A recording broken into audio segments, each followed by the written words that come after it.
they're going to be really, really nice as the 1A, 1B starting crew for the Dolphins.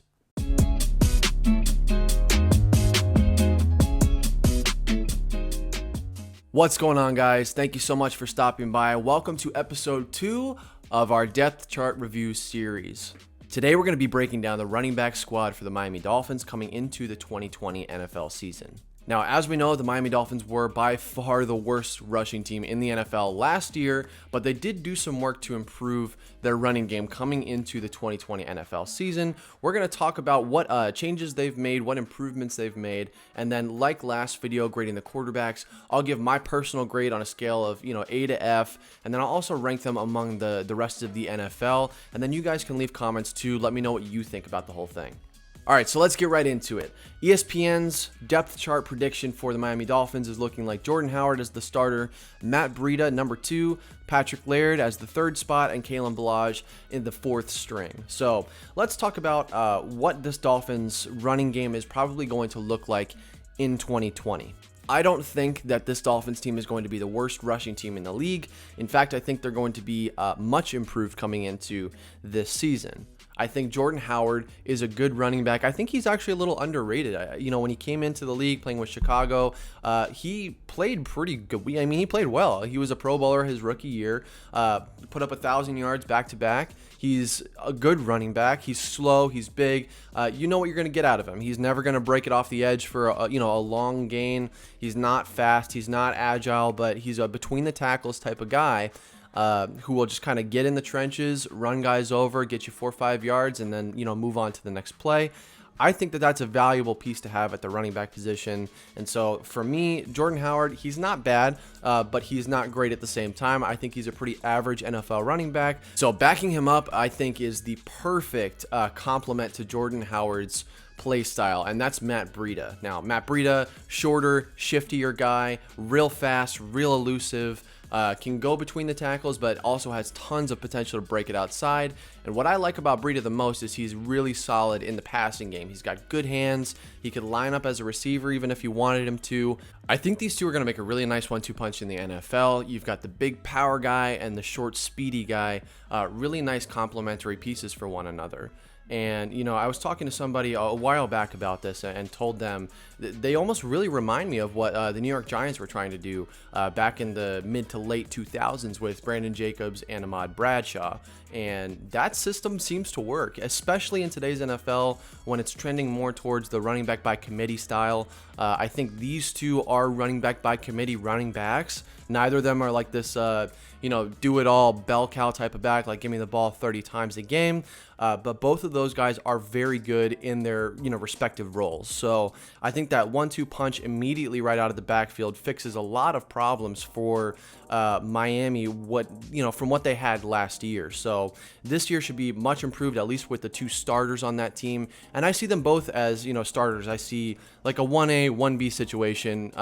Jordan Howard, the 1A, Matt Breida, the 1B. All right, so 3rd string for the Miami Dolphins coming into the 2020 season is Patrick Laird. We saw plenty of him last year. He actually carried 62 times for only 168 yards, 1 touchdown, averaged 2.7 yards a carry. And, I don't put that all on Patrick Laird, but at the same time, you do have to understand he's just really not going to ever be that starting quality running back. So I don't really know what they're expecting to get out of Patrick Laird coming into this season, but I don't expect anything big or surprising. I just think that he'll be a nice backup for Miami. Throw him in on random plays, kind of let him get a couple yards here and there, and then you move on. All right, guys, so 4th string, the last running back on the list for Miami, and it is a shame to say that he's a 4th stringer. It's Kalen Ballage. When this guy came out of Arizona State, lots and lots of potential. He was a rookie in 2018. He had a couple of really nice breakout games, and he showed a lot of promise. And I think a lot of people were looking to him to kind of become that number 1 guy after they got rid of Kenyon Drake. But we saw last year, 74 attempts, 135 yards, 3 touchdowns, only 1.8 yards per carry. So last year was really rough for Kalen Ballage, and he's really going to have to fight to maintain a spot on this 52-man roster. So what I want to do next, I've got Jordan Howard and Matt Breida's stats pulled up here from 2019, and I want to kind of talk about their seasons and, kind of look forward to what they might bring for Miami. Last year, Jordan Howard in 2019 rushed 119 times for 525 yards, 6 touchdowns, and that's 4.4 yards per attempt. I like this. I like Jordan Howard, and like I said earlier, he's never going to be this big, speedy guy that comes off the edge. He's really just going to be in between the tackles, give you 4 or 5 yards, fall forward, go to the next play, and then you could put in Breida, you could have him get another 4 or 5 yards, but at that point, you know what you're getting from him, and through his career, he's done pretty much the same exact thing as last year. Now, he did have more production in Chicago than Philadelphia, but Jordan Howard, through his career, has rushed for 897 times, 3,895 yards, and 4.3 yards per attempt. So Jordan Howard's like a guaranteed at least 4 yards per carry guy. He is the perfect running back, in my opinion, on first down, because you always want to get at least 4 or 5 yards on first down. That way it sets your drive up for something that's a little bit more open and free, and you have more options for what plays you can call offensively. So Jordan Howard, he's going to give you 4 to 5 yards a carry in between the tackles. Strong guy. He'll fall forward always, and I like that about him. I think he is the perfect power back for a complementary piece for who we're going to talk about next, and that's Matt Breida. So in 2019, Matt Breida rushed 123 times for 623 yards, 1 touchdown, so not too many touchdowns, but 5.1 yards per carry. Matt Breida, when you look at Matt Breida, he is, again, like I said earlier, short, shifty guy, fast, he gets around the edge, he makes guys miss, very quick and agile, and that's what I like about him as a complementary piece to Jordan Howard. Now, if you look at both of these guys, here's what I want to talk about. Both of these guys are young. They're both 25 years old.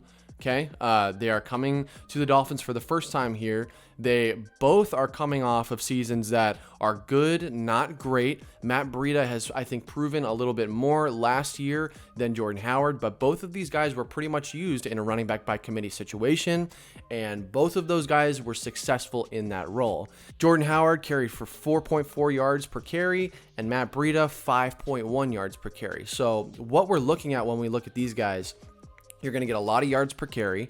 You're going to get a very nice complementary system between the two of them, and they're guys who already are accepting the role that they're going to play in Miami. They've already been there before. It's not like the Atlanta Falcons taking on Todd Gurley and saying, okay, we're doing running back by committee, figure it out. This is Matt Breida and Jordan Howard, who have already done it for multiple seasons. So they're already used to running back by committee. They're already used to this type of offense. So they're going to be really, really nice as the 1A, 1B starting crew for the Dolphins. So when I'm looking at the running back squad for the Dolphins coming into 2020, I'm looking at a slightly above average season. I'm going to give them a B-, and that's where I think it is about realistic for them. I think it's going to be a big step up from last season, but I don't think they're shooting to the top, and I'm trying not to suffer some homerism here and say they're going to be great. As much as I would love for them to be, I just don't see that as the most realistic option. I think the Dolphins are going to sit right about 25. I don't think it's going to be a massive step up, but I also don't think they're going to be the worst anymore. I think they'll get some production out of Jordan Howard, some production out of Matt Breida. You put that together, it's a nice 1-2 punch, but they just need a little bit more depth. So 25th is where I'm going to place the Dolphins running backs against the rest of the NFL coming into the 2020 season, and let me know what you guys think about that down below. So that's the video today, guys. Thank you so much for watching. I really do appreciate your support here. We got a lot coming down the road as we continue to address the depth chart for the Miami Dolphins coming into the 2020 season, and I'm really excited to kind of dive deeper into some more positions where there's a lot more to assess here. So be sure to let me know what you think down below. Leave your thoughts, concerns, comments, all of that for me to interact with you guys. That's one of my favorite things to do when I drop videos, is talk to you guys down below. Also, be sure to subscribe if you haven't already, and hit that bell if you want to know when we're releasing videos more like this, and we got lots of them coming. So thank you so much for watching, guys. I really appreciate all the support. Hope you have a wonderful day, and as always, fins up. Miami Dolphins, Miami